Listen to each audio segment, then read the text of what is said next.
ओम नमो भगवते वासुदेवाय। भागवत पुराण पंचम स्कंध तीसरा अध्याय। राजा नाभि का चरित्र। श्री सुखदेव जी कहते हैं, राजन, आग्निद्र के पुत्र नाभि के कोई संतान न थी, इसलिए उन्होंने अपनी भार्या मेरु देवी के सहित पुत्र की कामना से एकाग्रता पूर्वक भगवान यज्ञ पुरुष का यजन किया। यद्यपि सुंदर अंगों वाले श्री भगवान द्रव्य देश काल मंत्र यतिजो दक्षिणा और विधि इन यज्ञ के साधनों से सहज में नहीं मिलते, तथापि वे भक्तों पर तो कृपा करते ही हैं। इसलिए जब महाराज नाभि ने श्रद्धा पूर्वक विशुद्ध भाव से उनकी आराधना की, तब उनका चित्त अपने भक्त की अभिष्ट कार्य करने के लिए उत्सुक हो गया। यद्यपि उनका स्वरूप सर्वथा स्वतंत्र है, तथापि उन्होंने प्रवज्ञ कर्म का अनुष्ठान होते समय उसे मन और नयनों को आनंद देने वाले अवयवों से युक्त अति सुंदर हृदयाकर्षक मूर्ति में प्रकट किया। उनके श्री अंग में रेशमी पीतांबर था, वक्षस्थल पर मनोहर श्री वत्स चिन्ह सुशोभित था। भुजाओं में शंख चक्र गदा पद्म तथा गले में वनमाला और कौस्तुभ मणि की शोभा थी। संपूर्ण शरीर अंग प्रत्यंग की कांति को बढ़ाने वाले किरण जाल मंडित मणिमय मुकुट, कुंडल, कंकन, करधनी, हार, बाजूबंद और नुपुर आदि आभूषणों से विभूषित था। ऐसे परम तेजस्वी चतुर्भुज मूर्ति पुरुष विशेष को प्रकट हुआ देख ऋत्विज सदस्य और यजमान आदि सभी लोग ऐसे आह्लादित हुए जैसे निर्धन पुरुष अपार धन राशि पार कर फूला नहीं समाता। फिर सभी ने सिर झुकाकर अत्यंत आदर पूर्वक प्रभु की आराध्य द्वारा पूजा की और ऋत्विजों ने उनकी स्तुति की। ऋत्विजों ने कहा, पूज्यतम, हम आपके अनुगत भक्त हैं, आप हमारे पुनः पुनः पूजनीय हैं, किंतु हम आपकी पूजा करना क्या जाने। हम तो बार बार आपको नमस्कार करते हैं, इतना ही हमें महापुरुषों ने सिखाया है। आप प्रकृति और पुरुष से भी परे हैं। फिर प्राकृत गुणों के कार्यभूत इस प्रपंच में बुद्धि फंस जाने से आपके गुणगान में सर्वथा असमर्थ ऐसा कौन पुरुष है जो प्राकृत नाम रूप एवं आकृति के द्वारा आपके स्वरूप का निरूपण कर सके। आप साक्षात परमेश्वर हैं। आपके परम मंगलमय गुण संपूर्ण जनता के दुखों का दमन करने वाले हैं। यदि कोई उन्हें वर्णन करने का साहस भी करेगा तो केवल उनके एक देश का ही वर्णन कर सकेगा। किंतु प्रभु, यदि आपके भक्त प्रेम गदगद वाणी से स्तुति करते हुए समान जल, विशुद्ध पल्लव, तुलसी और दूब के अंकुर आदि सामग्री से ही आपकी पूजा करते हैं, तो भी आप सब प्रकार संतुष्ट हो जाते हैं। हमें तो अनुराग के सिवा इस द्रव्य काल आदि अनेकों अंगों वाले यज्ञ से भी आपका कोई प्रयोजन नहीं दिखलाई देता, क्योंकि आपसे स्वतः ही क्षण क्षण में जो संपूर्ण पुरुषार्थों का फल स्वरूप परमानंद स्वभावता ही निरंतर प्रादुर्भूत होता रहता है। आप साक्षात उसके स्वरूप ही हैं। इस प्रकार यद्यपि आपको इन यज्ञ आदि से कोई प्रयोजन नहीं है, तथापि अनेक प्रकार की कामनाओं की सिद्धि चाहने वाले हम लोगों के लिए तो मनोहर सिद्धि का पर्याप्त साधन यही होना चाहिए।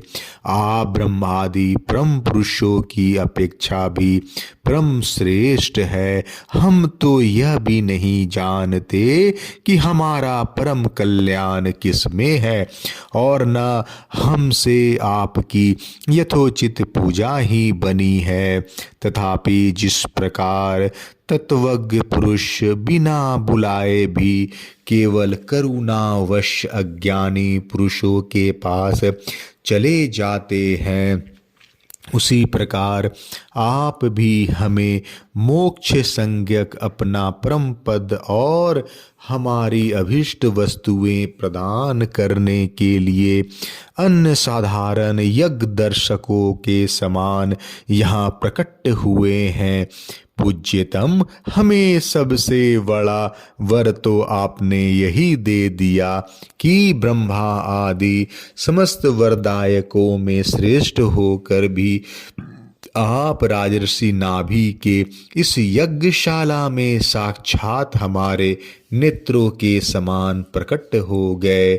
अब हम और वर क्या मांगे।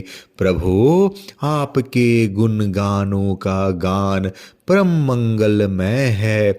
जिन्होंने वैराग्य से प्रज्वलित हुई ज्ञानाग्नि के द्वारा अपने अंतःकरण के राग द्वेष आदि संपूर्ण मलों को जला डाला है।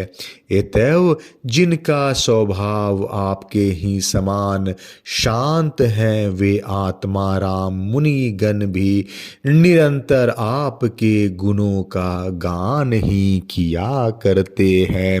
अतः हम आपसे यही वर मांगते हैं कि न गिरने, ठोकर खाने, छींकने अथवा जम्भाई लेने और संकट आदि के समय एवं ज्वर और मरणादि के अवस्थाओं में आपका स्मरण न हो सकने पर भी किसी प्रकार सकल कलिमल विनाशक भक्तवत्सल दीनबंधु आदि गुणोदक तक नामों का हम उच्चारण कर सके।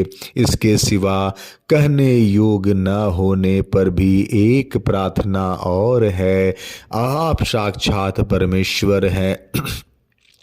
स्वर्ग, अपवर्ग आदि ऐसी कोई वस्तु नहीं जिसे आप न दे सके। तथापि जैसे कोई कंगाल किसी धन लुटाने वाले परम उदार पुरुष के पास पहुंचकर भी उससे भूसा ही मांगे, उसी प्रकार हमारे यजमान ये राजर्षि नाभि संतान को ही परम पुरुषार्थ मानकर आपके ही समान पुत्र पाने के लिए आपकी आराधना कर रहे हैं।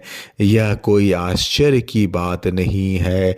आपकी माया का पार कोई नहीं पा सकता और न वह किसी के वश में ही आ सकती है।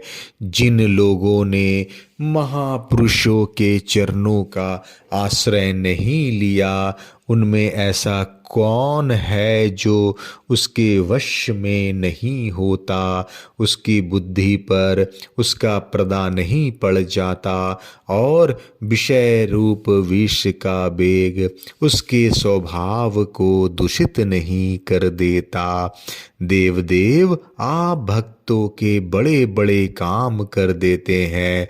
हम मंदमतियों ने कामनावश इस तुच्छ कार्य के लिए आपका आह्वान किया, वह आपका अनादर ही है, किंतु आप समदर्शी हैं। अतः हम अज्ञानियों के इस दृष्टता को आप क्षमा करें।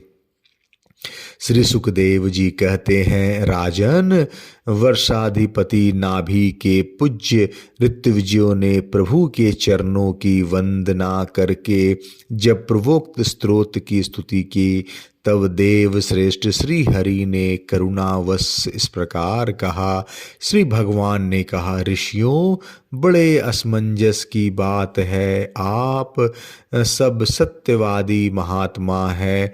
आपने मुझसे यह बड़ा दुर्लभ वर मांगा है कि राजर्षि नाभि के मेरे समान पुत्र हो। मुनियों, मेरे समान तो मैं ही हूँ, क्योंकि मैं अद्वितीय हूँ। तो भी ब्राह्मणों का वचन मिथ्या नहीं होना चाहिए। द्विजकल मेरा ही तो मुख्य है, इसलिए मैं स्वयं ही अपनी अंश कला से अग्निद्र नंदन नाभि के यहाँ अवतार लूँगा, क्योंकि अपने समान मुझे कोई और दिखाई नहीं देता। श्री सुखदेव जी कहते हैं, महारानी मेरु देवी के सुनते हुए उसके पति इस प्रकार कहकर भगवान अंतर्ध्यान हो गए। विष्णुदत्त परीक्षित उस यज्ञ में महर्षियों द्वारा नाभि के प्रिय इस प्रकार प्रसन्न किए जाने पर श्री भगवान महाराज नाभि का प्रिय करने के लिए उनके रनिवास में महारानी मेरु देवी के गर्भ से दिगंबर सन्यासी और उद्धरेता मुनियों का धर्म प्रकट करने के लिए शुद्ध तत्वमय विग्रह से प्रकट हुए। तीसरा अध्याय समाप्त। जय श्री कृष्णा।